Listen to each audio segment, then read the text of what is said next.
దేశ భాషలంతా తెలుగు లెస్స. తెలుగు సినిమాలు ఎప్పుడూ వర్ధిల్లాలి. మీ ఉదయ్ కిరణ్.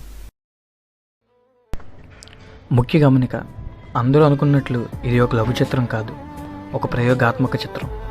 సాధారణంగా మనం పుట్టినప్పటి నుండి అమ్మాయి అంది, కానీ నాన్నంటే, నా దృష్టిలో నాన్నంటే, క్షమించండి, త్రివిక్రమ్ శ్రీనివాస్ గారు అనే ఒక ప్రముఖ వ్యక్తి నాన్న గురించి తన మాటల్లో చెప్పిన మాటలే మాయి నాన్నంటే.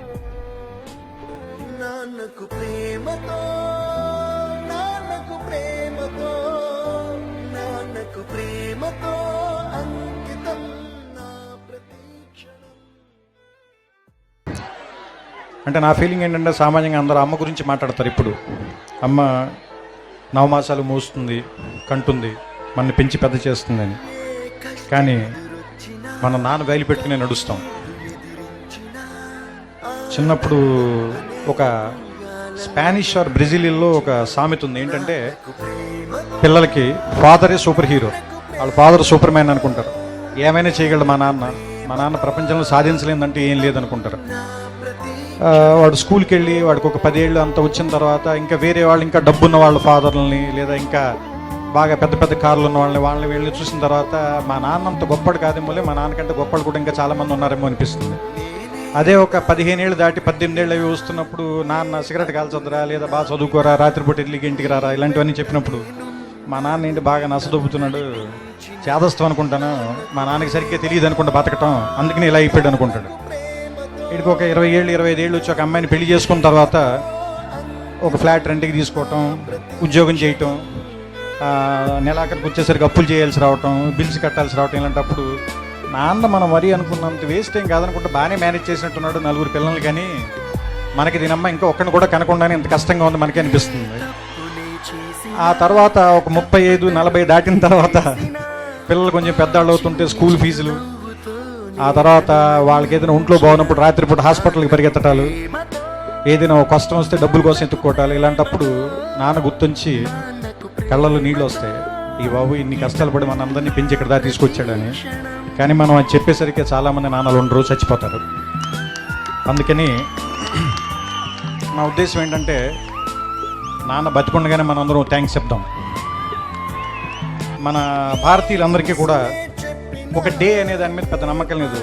ప్రేమని ఫిబ్రవరి 14 రోజులు మాత్రమే ప్రేమించి ఆ తర్వాత ఆడపిల్లని చంపేద్దాం, వాళ్ళ మీద యాసిడ్ పోసేద్దాం, అలా కాకుండా జీవితాంతం ఆడపిల్లని ప్రేమిద్దాం, తప్పేం లేదు. అలాగే అమ్మను కూడా సంవత్సరంలో ఒక రోజు ప్రేమించి మిగతా అన్ని రోజులు కంచాలు విసిరేసి తిట్టటాలు అవి కాకుండా అమ్మని జీవితాంతం ప్రేమిద్దాం. అలాగే నాన్నను కూడా ప్రపంచంలో సంవత్సరంలో 365 రోజులు ఒక రోజు కాకుండా 365 రోజులు గుర్తు తెచ్చుకుందాం. అంటే నా ఉద్దేశం, it's an vote to father.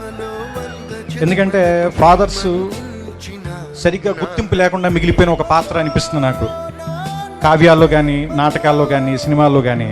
అంటే అమ్మని డ్రమటైజ్ చేసినంతగా మనం ఫాదర్ని ప్రపంచం ముందుకు ఎక్కువ చూపించలేకపోయామా అని అనిపిస్తుంది. కానీ ఫాదర్ నుంచే కదా మనం వారసత్వం కూడా తీసుకుంటాం. ఫాదర్ ఇచ్చే డబ్బులు కాదు, ఫాదర్ ఇచ్చే పేరుని తీసుకుని ముందుకెళ్తాం. ఫలానా వాళ్ళ అబ్బాయి ఇతను, ఫలానా వాళ్ళ మనవడు ఇతను, లేదా ఫలానా ఫ్యామిలీ నుంచి వచ్చాడు ఇతను. సో అంటే ఫాదర్ దగ్గర నుంచి మనం ఇన్ని తీసుకున్నప్పుడు, ఫాదర్ దగ్గర నుంచి మనం సంస్కారం తీసుకున్నప్పుడు, ఫాదర్కి తిరిగి మనం ఏమి ఇవ్వగలం? కృతజ్ఞత. ఫాదర్ కృతజ్ఞత కోరి మనం పెంచడు కదా, మరి ఏమి ఇద్దాం? ఒక జ్ఞాపకంగా గుర్తుపెట్టుకుందాం, మర్చిపోద్దాం. చిన్నప్పుడు ఆయన భుజాల మీదే నుంచుని ప్రపంచాన్ని చూస్తాం, ఆయన వేలు పట్టుకుని నడక నేర్చుకుంటాం, ఆయన ఒళ్ళో కూర్చుని చదవటం నేర్చుకుంటాం, ఆయన ఒళ్ళో కూర్చుని ప్రపంచాన్ని చూడటం నేర్చుకుంటాం. ఆయనతో పాటే ఆయన స్కూటర్ డ్రైవ్ చేస్తుంటే ఆయన ముందు నుంచుంటాం, ప్రపంచం మొత్తం మనమే గెలుస్తున్నాం అనుకుంటాం. ఆయన వెళ్ళిపోయిన తర్వాత ఒంటరిగా ఉన్నామని ఎప్పుడు అనుకోవద్దు. మన వెనకాల కనపడిన ఒక నీడలాగా నాన్న ఎప్పుడు మనతోనే ఉంటాడు. ఇది చెప్పడం ఈ సినిమాలో నా ఉద్దేశం. అందరూ చెప్తారు నాన్నంటే భయం ఉండాలి, నాన్నంటే గౌరవం ఉండాలి, ప్రేమ ఉండాలని. కానీ మాకు సంబంధించినంత వరకు నాన్నంటే ఇష్టం ఉంటే చాలు, అన్నీ ఉన్నట్లే. అలా నాన్నని ఇష్టపడే ప్రతి ఒక్కరికి, ప్రతి తండ్రికి, ముఖ్యంగా త్రివిక్రమ్ శ్రీనివాస్ గారికి మా ఈ చిత్రం అంకితం.